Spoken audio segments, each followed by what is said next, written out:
Hi, it's Tom of Ottawa, and it's the weekend, so the weekend means it's time to do a beer review. And the beer we are reviewing today is Whitewater Brewing Company's Farmer's Daughter Blonde Ale. So Whitewater Brewing Company, they are from Cobden, which is up the Ottawa Valley, about an hour and a half, I believe, from Ottawa.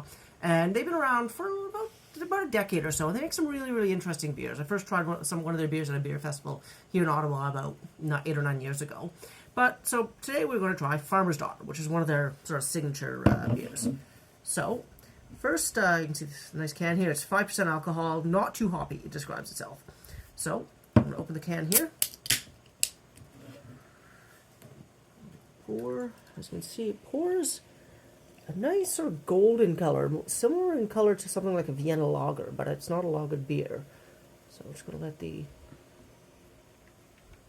go into the nice head. We need a little bit of head with this kind of beer, so it releases some of the gases before we take a sip. So, on the nose, it doesn't have too strong a nose, but it's definitely got a decent amount of sort of malt nose to it. So, I'm going to take a sip here.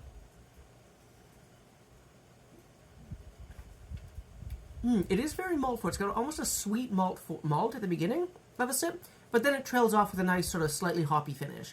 I would say, I don't know what the IBU number is on this, but it's not too hoppy, but it does have a nice little bit of hop finishes to it. It's an interesting sort of progression of a sip of this beer, if that's a term I can use. But I really like it. It's a beer I'd quite like. So, it's available. I bought it at the LCBO here in Ottawa, but I've seen it at the beer store and other LCBOs across Ontario. Whitewater, they make some really good stuff, so if you see other Whitewater beers, try them as well. Farmer's Daughter, it's a nice one. It's got a little bit of hops, but it's not too over-the-top hoppy for those who don't like that kind of thing. So, I'm going to finish my beer here and get on to other things in the day, but thanks for watching. Till next time, it's Tom of Ottawa.